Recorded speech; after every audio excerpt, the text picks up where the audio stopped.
avec détermination, c'est le bon traitement des parents. Le bon traitement des parents. Pourquoi ce sujet? Malheureusement, parce qu'on n'est pas dans une société de culture musulmane. L'Occident, c'est une société de culture un peu mélangée. Il y a le judaïsme, il y a le christianisme, il y a les athées, il y a les agnostiques, il y en a de tout. Et les musulmans font partie de cette composante de la société occidentale. Et la crainte, c'est quoi? La crainte, c'est que le musulman, au sein de cette société qui est mélangée, il perd le repère de ses valeurs. Et qu'il oublie que bien traiter ses parents, c'est un devoir religieux agréé par Allah subhanahu wa ta'ala et imposé par les règles de l'islam. Ce n'est pas un choix. Bien traiter les parents, ce n'est pas une option. Bien traiter les parents, c'est un devoir religieux. Le prophète sallallahu alayhi wa sallam, on lui a posé la question, on lui a dit, quelle est la bonne action qu'Allah aime? Il a dit la prière dans son temps. Hadith ibn Majah, de la part d'Abu Huraira, Anas ibn Malik, Abdullah ibn Abbas, il a dit la prière dans son temps. Et celui qui a posé la question, il lui dit, et puis, après la prière dans son temps, et puis, il lui a dit bien traiter les parents. Bien traiter les parents. C'est comme si le prophète sallallahu alayhi wa sallam, il soulève un point. C'est quoi ce point-là? Tu peux être un musulman, une musulmane, assidu dans ses prières, mais fais attention, il faut que tu le sois aussi avec tes parents. Ne sois pas en conflit et ne sois pas en contradiction. Je suis une personne qui est à cheval sur les horaires de la prière et je ne laisse pas le temps de la prière m'échapper ou me dépasser, mais quand il s'agit des parents, je suis très en retard. Et ma pensée a été nourrie de la pensée occidentale vis-à-vis du comportement des parents. En 2006, une maison de repos, de retraite, ils ont contacté la mosquée, ils disent on veut l'imam. Je dis mais pourquoi l'imam pour une maison de retraite? Je ne vois pas le rôle d'un imam. Il me dit monsieur venez, vous allez comprendre. Et effectivement j'y étais. Cette maison de retraite a été détruite et il y a des immeubles qui ont été construits et elle n'est pas loin de la mosquée Petit Bar. C'est une grande maison de retraite qui était là-bas. Je dis qu'est-ce qu'il y en a? Il dit voilà, on a un musulman parmi les personnes accueillies, résidant dans cette maison de retraite. Et j'étais choqué.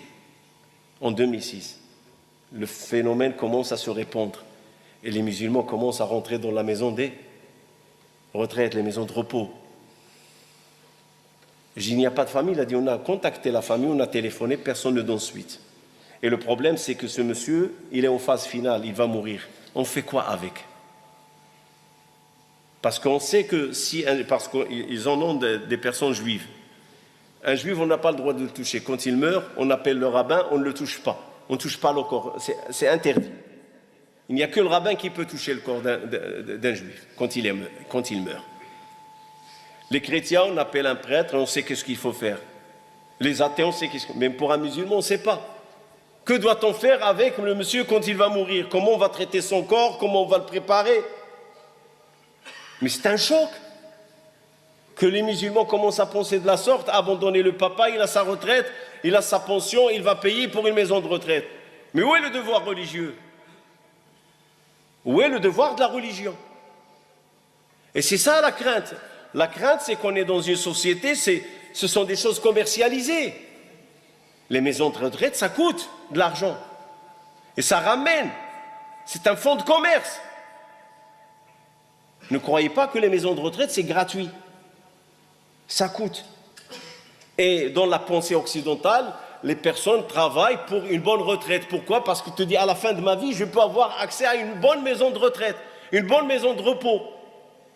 C'est comme les hôtels. Tu as de 1 étoile à 5 étoiles.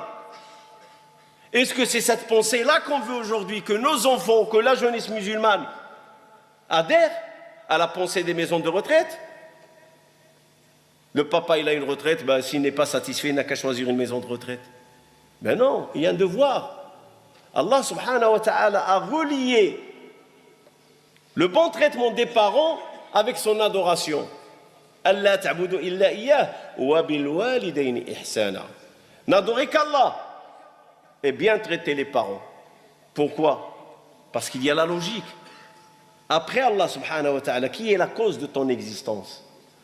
Après Allah, qui est la cause de notre existence? Ce sont nos parents. Et nos parents, on ne les choisit pas, c'est Allah qui nous les donne. C'est Allah qui nous les donne. Je conçois, je peux comprendre que parfois c'est difficile la relation parent-enfant. Mais en aucun moment ça ne donne l'autorisation et le droit à une personne à traiter mal ses parents.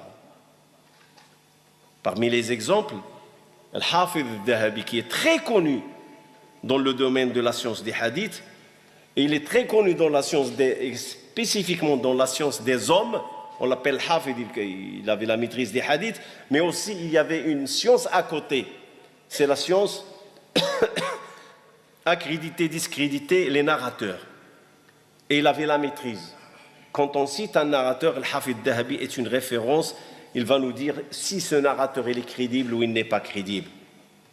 Al-Hafidh al-Dhahabi. Al-Hafidh al-Dhahabi, il a voulu quitter son pays natal pour aller chercher la science. Parce qu'autrefois, la science, on ne la trouve pas sur place, il faut voyager. Les savants, ils ont calculé le kilométrage de Bukhari, ils ont trouvé 14 000 kilomètres que le Bukhari il a fait d'itinéraire. À l'époque, il n'y avait pas de TGV, il n'y avait pas d'avion. 14 000 kilomètres il a fait. En quittant son pays natal, et en allant à l'Irak, à Cham, à l'Hijaz, l'Égypte, et en repartant vers son pays natal.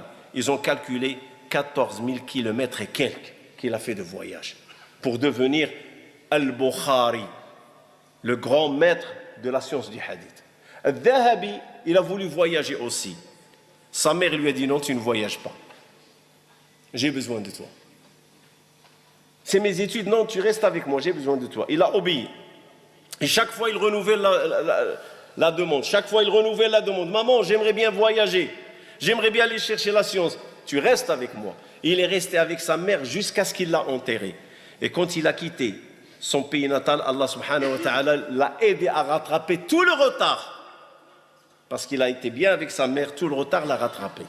Et il est devenu Al-Hafidh al-Dhahabi, le grand Hafidh. Al-Hawaï, c'est un des grands savants de l'hadith aussi. Un des grands savants. Et pendant qu'il enseigne, plusieurs fois ça se répète. Il avait sa mère qui avait un problème psychologique. Sa mère était malade, psychologiquement. Et chaque fois, il l'interpelle. Chaque fois. Quand il est dans ses cours, elle rentre à la mosquée et tout le monde sait que c'est une femme qui est malade. Rahaway, donne à manger à mes poulets.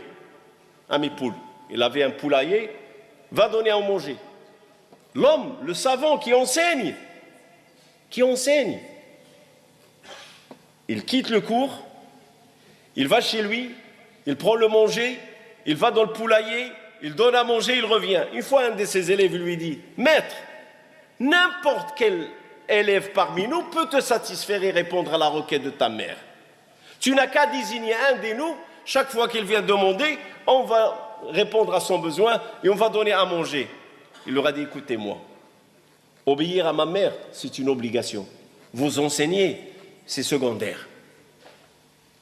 Et entre l'obligation et le secondaire, qui prend le devant?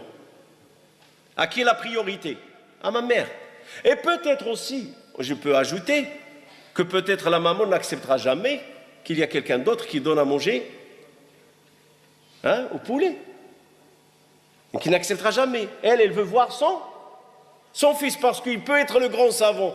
Mais pour elle, c'est toujours son petit.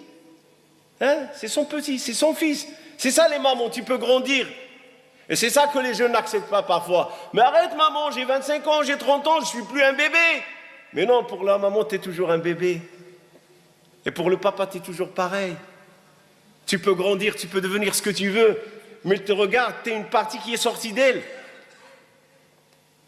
Tu es toujours son bébé. Ça, c'est la mère. C'est ça les parents. Et c'est ça l'éducation de l'islam. Alors ça ne sert à rien de s'énerver. Le problème, il est où? C'est que les pensées se sont mélangées. La culture s'est mélangée. Et donc la conception de la relation avec les parents, elle a aussi changé. Et notre conception vis-à-vis des parents, elle est erronée, elle est faussée. Parce que c'est ce qu'on voit. Et malheureusement, même les pays musulmans ne sont pas à l'abri. Ne sont pas à l'abri de ce phénomène. Il y a maintenant des émissions de télé dans lesquelles on montre les maisons de repos, comment on prend soin de ces vieux. Mais il y a des gens qui regardent ça avec les larmes. Mais j'y attendais. Derrière, il y a une naturalisation. Derrière, il y a un travail psychologique qui est en train de se faire. Et vous ne vous rendez pas compte. L'émission en elle-même, elle n'est pas faite pour vous faire pleurer. L'émission en elle-même, elle est faite par des maisons qui touchent beaucoup d'argent pour faire la propagande des maisons de repos et de retraite dans les pays musulmans. Ils vous préparent psychologiquement. Et les gens s'assoient devant la télé, Moul Habiba. Ben, il y a une culture derrière qui s'installe. Et c'est quoi cette culture? Si tu as un père et une mère qui te cassent la tête, on est là pour en prendre soin. C'est ça le message. Indirect, qui travaille l'intérieur. Parce qu'il y en a qui regardent, tiens, oh là, c'est intéressant. Madame n'arrive plus à s'entendre avec ma mère, ou n'arrive plus à s'entendre avec mon père, ou bah, tiens, ce serait bien un bon débat. Sous le couvert, bah, je paye, alhamdoulilah, il prend soin. Il se trouve avec les vieux de son âge, il joue aux cartes, il joue aux dames, ils leur font des animations. Arrêtons, c'est du délire ça. C'est du délire, c'est un cadeau empoisonné. Les parents n'ont pas besoin de jouer aux dames. Ils n'ont pas besoin de jouer aux cartes. Ils ont besoin de leurs enfants, s'occuper d'eux. C'est de ça qu'ils ont besoin, les parents. Voir ce petit qui est né, ce petit poussin qui est devenu un homme ou qui est devenu une femme. Prendre soin d'eux. Eh oui, c'est de ça qu'ils ont besoin. Mais malheureusement, c'est la culture, quand elle travaille l'intérieur, on commence à penser de la sorte. Le prophète sallallahu alayhi wa sallam, il nous donne une mise en garde. Faites attention. Il y a des invocations qu'Allah subhanahu wa ta'ala ne rejette pas. Il y a des invocations qu'Allah exauce immédiatement. Et vous savez parmi ces invocations, laquelle Allah exauce immédiatement? C'est l'invocation des parents envers les enfants. Eh oui, l'invocation des parents envers les enfants. C'est une invocation exaucée. Alors il faut qu'on se remet une mise à jour dans notre pensée. Comment on regarde les parents? Les parents, ce n'est pas un fardeau. Nous, on était des fardeaux pour les parents. On était faibles, on était pauvres. Ils ont fait en sorte qu'on grandisse, qu'on étudie, qu'on avance, qu'on progresse. Ils ont donné de leur meilleur. Je parle du cas général. Je sais qu'il y a certains parents qui étaient négligents. Mais le principe, c'est celui-là. Le principe, c'est toujours les parents, ils font le meilleur pour leurs enfants. Aujourd'hui, s'il y a un souci, vous pouvez parler à plein d'artisans, à plein de personnes. Pourquoi tu travailles? Pourquoi tu t'acharnes? Il te dit, je veux laisser un avenir à mes enfants. Je vais laisser quelque chose à mes enfants. Tout le monde pense, je vais laisser pour mes enfants. Et pendant ce temps-là, les enfants, une fois qu'ils ont l'héritage, ils oublient les parents. Même pas Allah yarham. Même pas qu'Allah soit miséricordieux envers eux.